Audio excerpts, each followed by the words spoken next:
The wind howled outside the cabin, rattling the windows as I sat hunched over my laptop, the cursor blinking accusingly on a half-finished sentence. The isolation was supposed to spark creativity, but 3 days in, the words were sluggish, and the silence of the woods felt heavier than I'd expected. The host's single rule, do not open the door if someone knocks after midnight no matter what they say, had seemed quirky at first, like a campfire tale meant to spook city folk. I'd laughed it off, figuring it was just a way to keep guests from wandering into the dark and getting lost. But at 12:17 a.m. on the third night, the knock came. 3 sharp raps, deliberate and unhurried. My fingers froze on the keyboard. The clock on the wall ticked loudly, confirming the time. I waited, holding my breath, hoping it was a mistake, a branch, an animal, anything. Then it came again, louder this time, and a voice followed, low and desperate. "Please, let me in. It's me." It was my voice. Not just similar, exactly mine, down to the slight rasp from years of coffee and late-night writing sessions. My heart slammed against my ribs. I stood, chair scraping against the wooden floor, and stared at the door. The cabin was small, just one room with a bed, a desk, and a fireplace. The door was solid oak, locked with a heavy bolt, the only way in or out.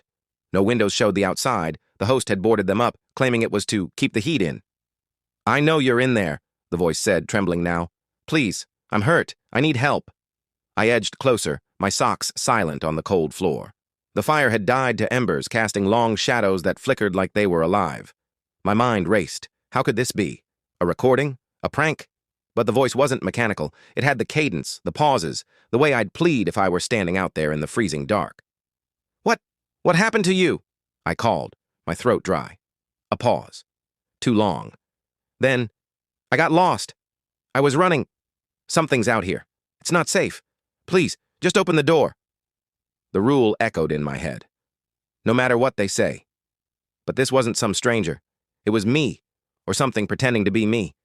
My hand hovered near the bolt, but I didn't touch it. "How do I know it's you?" I asked. Another pause. The wind outside seemed to quiet, as if the night itself was listening. "You're writing a novel about a woman who finds a hidden room in her house?" the voice said. "You named her Clara. You've been stuck on chapter 10 for 2 days because you can't figure out why she'd stay after finding the bones." My stomach dropped. Nobody knew those details. Not my editor, not my friends, no one. I hadn't even saved the draft to the cloud. It was just on my laptop. I backed away from the door, my pulse roaring in my ears. "What are you?" I whispered, not sure I wanted an answer. "Let me in, and I'll tell you," it said, the voice hardening, less desperate now. The knocks came again, faster, insistent. The door rattled in its frame. "You're wasting time. It's coming." I grabbed the fire poker from beside the hearth, its weight cold and reassuring in my hand. "What's coming?" I demanded, raising my voice to mask the tremor. The knocking stopped.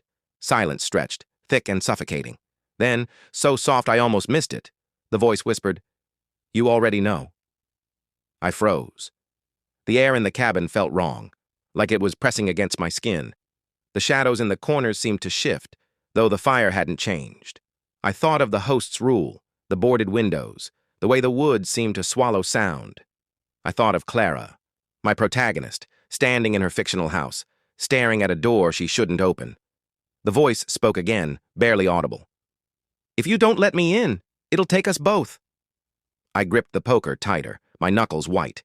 The door was still locked, the bolt untouched, but the shadows were moving now, curling like smoke along the walls, and outside, something heavier than the wind began to stir. What should I do? My breath caught in my throat as I stared at the door, the fire poker trembling in my grip. The shadows on the walls pulsed, stretching unnaturally like fingers reaching for something just out of sight. Outside, the wind had died completely, leaving an oppressive silence that made the cabin feel like a tomb. The voice, my voice, had gone quiet, but I could still feel its presence, lingering just beyond the door, waiting. I backed toward the fireplace, the embers casting a faint glow that did little to push back the dark. My eyes darted to the laptop, its screen still open to chapter 10, Clara's name glowing in the dim light.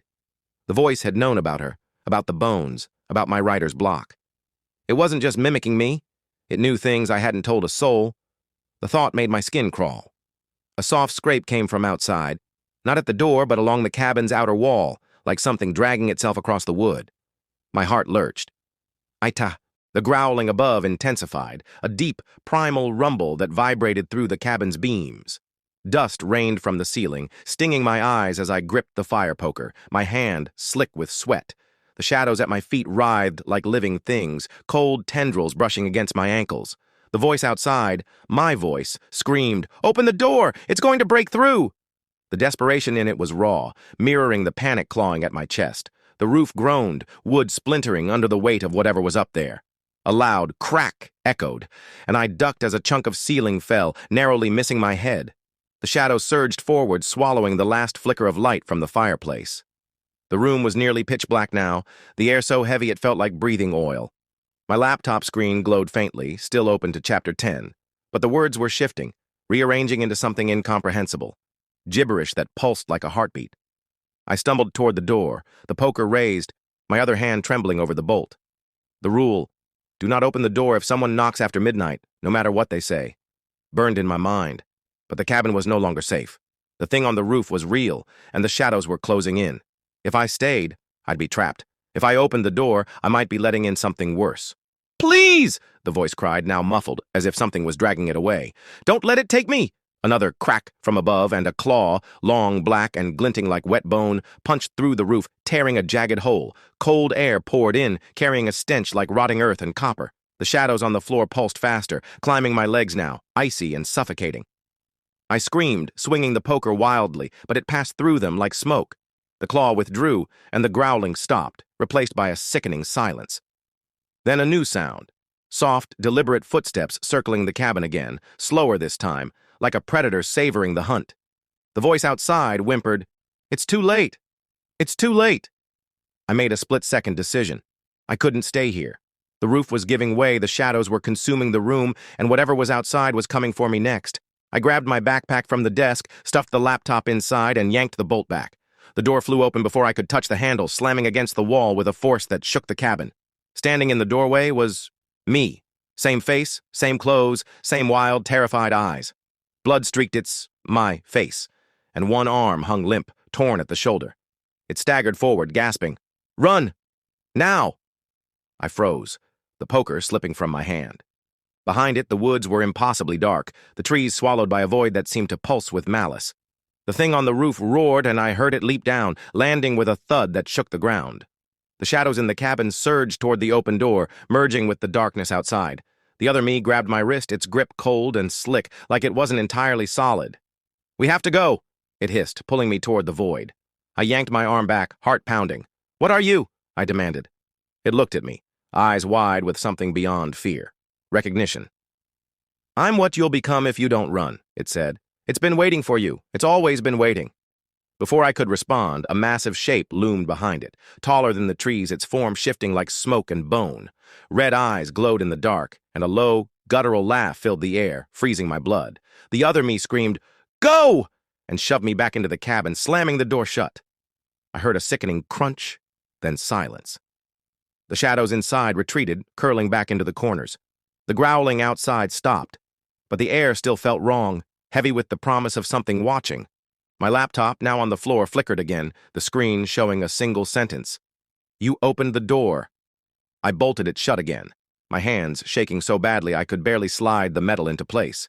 The cabin was quiet now, too quiet, but I could feel it. Whatever was out there hadn't left. It was waiting. I sank to the floor, clutching the poker, my eyes locked on the door. The shadows were still, but they weren't gone. Neither was the thing outside. What should I do now?